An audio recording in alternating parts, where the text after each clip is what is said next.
Սիրելի քույրեր եւ եղբայրներ, սիրելի հավատացյալներ, տեսնում ենք Սուրբ Սարգիս եկեղեցու վարագույրը, խորանի վարագույրը փակված եւ բոլոր հայ առաքելական Սուրբ եկեղեցու վարագույրները երեկվանից փակ են եւ սա նշանակում է թե սկսվում է պահոց շրջանը, պահքի մեկնարկը տրված է։ Պահք նշանակում է պահել, պահել քեզ հեռու մեղքից, պահել քեզ Աստծո պատվիրանների ճանապարհի վրա, պահել մարմինդ մեղքերից հեռու, հոգիդ պահել աղոթքի մեջ եւ պահել բառը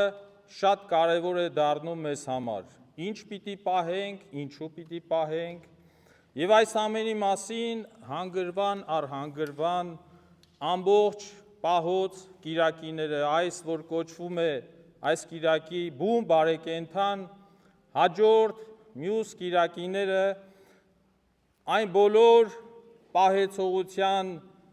ազդակներն են, որ մեզ մոտեցնելու են ամենագլխավոր, ամենակարևորագույն տոնին մեր Տեր Հիսուս Քրիստոսի հրաշափառ հարությանը։ Մեր տոնացույցի մեջ Սուրբ հարությունն է, որ այն գլխավոր տոնն է, որով պայմանավորված է բոլոր մնացած տոները։ Շարժական, ոչ շարժական պայմանավորված է Սուրբ հարության գլխավորագույն տոնին։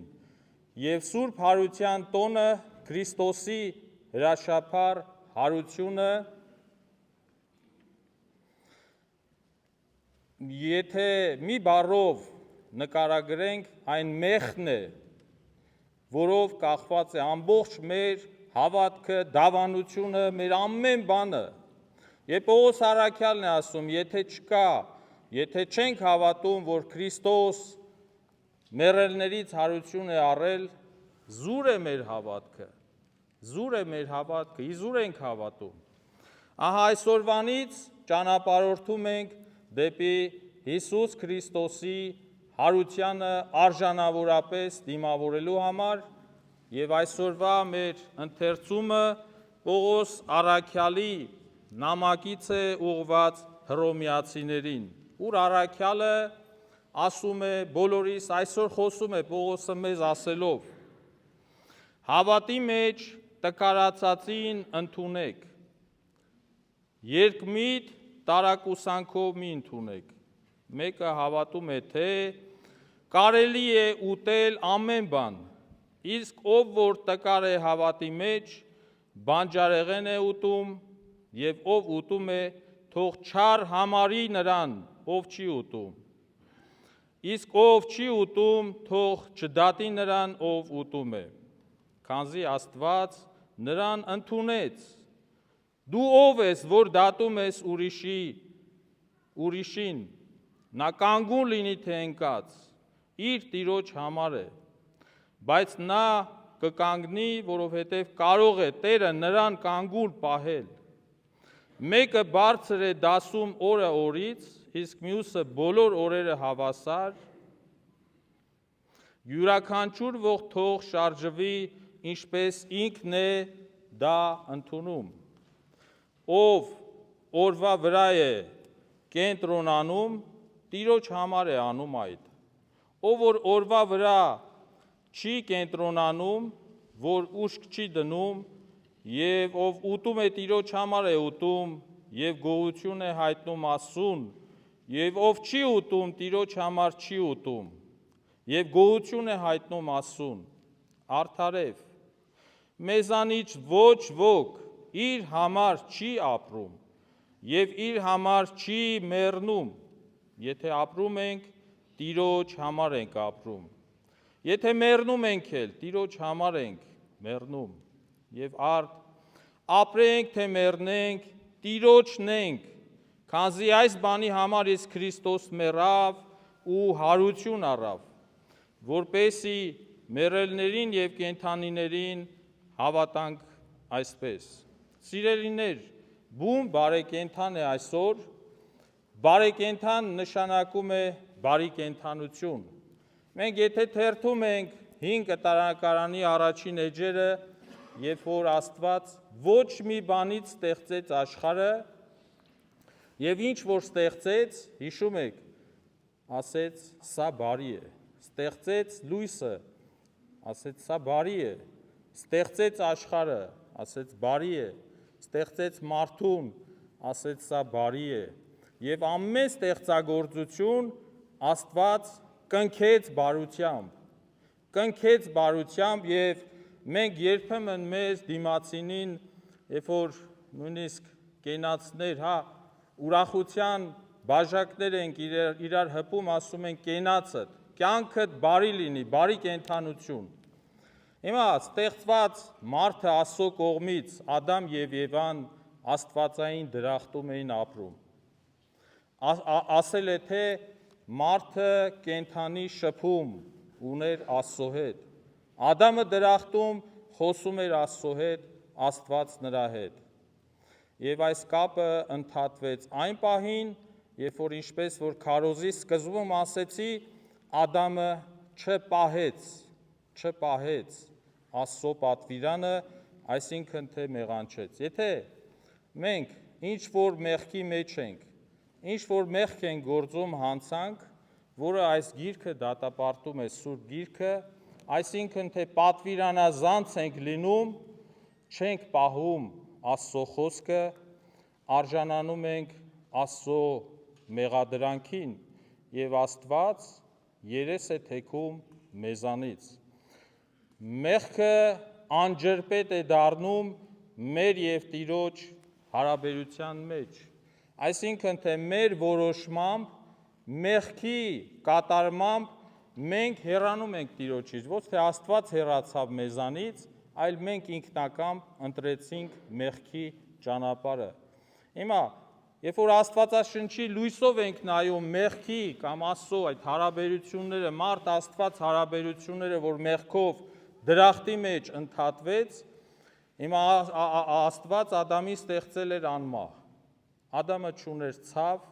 չուներ հիվանդություն, Ադամ եւ Եվան ապրում էին երջանկության մեջ, իրական երջանկությունը պայմանավորված է Աստված ունենալու քո մեջ։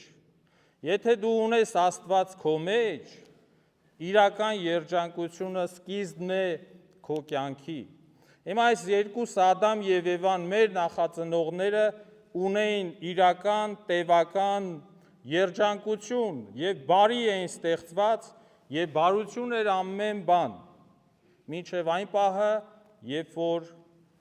քաղվեց այն պտուղը, որ Աստված արգելել էր ուտել, Եդեմի մեջ տնկված բոլոր ծառներից Աստված իրավունք էր տվել մարդուն ճաշակել, բացի գիտության, չարի գիտության եւ բարու գիտության ծառից։ Այսինքն Աստված պահքը հաստատեց դրախտի մեջ։ Ասեց՝ պահիր այս պատվիրանը։ Բոլոր ծառի պտուղներից կարող ես ճաշակել, ուտել, բացի բարի ու չարի գիտության ծառից։ Մարդը գիտեր այս մասին, բայց գնաց, որովհետև չարը այսօր երեք վաղը, չարը միշտ արգելված պտուղը հրամցնում է մեզ, տալիս է մեզ ասելու, որ սա եթե անես, երջանիկ կլինես, ճիշտ հակառակը, ինչ որ Աստված սահմանել է իր խոսքի մեջ։ Եվ այդ իսկ պատճառով Ադամը զրկվեց անմահության վիճակից, Ադամը անմահ էր ստեղծված, չուներ մահ, մեղքով ժառանգեց մահը։ Ադամը ուներ բազում շնորհներ, աստվածտեսության, աստվածխոսության եւ զրուցում էր կենդանի կապեր Աստված-մարդ հարաբերությունների մեջ, դա ընդհատվեց։ Ադամը ժառանգեց մահկանացու վիճակ, Ադամը ժառանգեց հիվանդություն, Ադամը ժառանգեց այն ամենը, ինչ որ ժամանակին գալով մեր Տեր Հիսուս Քրիստոս ցույց տվեց մեզ Ադամին եւ Եվային ճանապարհը նորից վերագտնելու, վերաիմաստավորելու հենց հարության միջոցով, որը մեզ տանում է այս ամբողջ պահոց ընթացքին։ Եվ այստեղ Պողոս առաքյալը ասում է պահքի մասին, որ ով որ պահք է պահում, թող չմեղադրի իր դիմացինին, եղբորը, հարազատին, հավատակցին կամ որևէ մեկին, մի դատեք ուտողը չուտողին, չուտողը ուտողին։ Ասում է հետաքրքիր մի բանի մասին է խոսում Պողոս առաքյալը, ասում է դու ով ես դու, որ դատում ես Աստծո ծառային, թեկուզ նա ընկած լինի կամ կանգուն, Աստված կարող է մարդուն գցել, Աստված կարող է նույն մարդուն վերականգնել, դու ով ես, որ դատում ես Աստծո ծառային, Աստծո ստեղծածին, քո նմանին, եւ երբ որ մենք պահք ենք պահում, պահոց կերակուրներ ենք ճաշակում, բուսական ծագում ունեցող սնունդ ենք ճաշակելու այս ընթացքում, շատ ավելի երկրորդական է, երբ որ դու անընդհատ, թեպետ ուտում ես պահոց կերակուր, բայց անընդհատ ուտում ես քո նմանի միսը, այսինքն դե քննադատում ես, դատապարտում ես, հայոյում ես, ոչ մի նշանակություն չունի։ Քո պահքը, երբ որ դու պահում ես։ Այսօրվա ընթերցվածների մեջ նաև Եսայի մարգարեն հետաքրքիր մի բան է ասում, որտեղ Աստված հրյաների, ուրեմն հրյաների ժամանակաշրջանում հրյաները բողոքում էին ասում էին մենք ծոմ ենք պահում, պահք ենք պահում, Տեր, մեզ դու չես լսում, չես հասնում, չես օգնում, ձեռք չես մեկնում, թեպետ եւ մենք ծոմ ենք պահում կամ պահքի մեջ ենք։ Եվ այստեղ Եսային բերում է Աստծո խոսքը, ասում է դուք ծոմապահություն եք անում ձեր ենթականերին ճնշելով եւ նվաստացնելով, ինչու լսեմ ձեզ։ Դուք ծոմապահություն եւ պահք պահում եք, ես չեմ լսելու դա, ձեր աղոթքները անիրավությամբ, ասում է ճշմարտությունը անիրավությամբ եք պահում, ինչպես լսեմ ձեր աղոթքները եւ օրհնեմ ձեզ։ Հիմա եթե մենք շատ խստապահանջ մոտենանք պահքին, պահքի տեսակներ կան, չէ, սրբապահք կա, ծոմապահություն կա, սովորական պահք կա, այսինքն մենք այդ ընթացքով շարժվելով, երբ որ մենք դատող ենք դառնում մեր նմանին,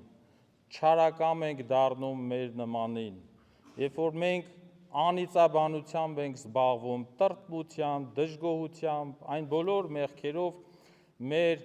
պահքը, ծոմապահությունը առ ոչինչ է, որովհետև Աստված նայում է մեր ոչ թե լեզվին, ոչ թե տեսքին, ոչ թե հագուստին, ոչ թե մեր արտաքինին, Աստված նայում է մեր սրտին, մեր ներսից է Աստված նայում մեզ։ Եվ հետևաբար այս պահոց շրջանը, որ այսօր մեկնարկել է, դրախտը գտնելու, Աստծո երջանկությանը վերադառնալու, ուրեմն մեծ ազդակ է, հնարավորություն է տրված մեզ գտնելու դրախտը, գտնելու իրական երջանկությունը, գտնելու Աստծո փրկության ճանապարհը, գտնելու իրական փրկությունը, գտնելու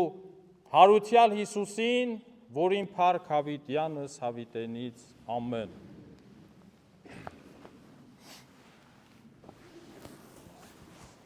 Եվ տուր մեզ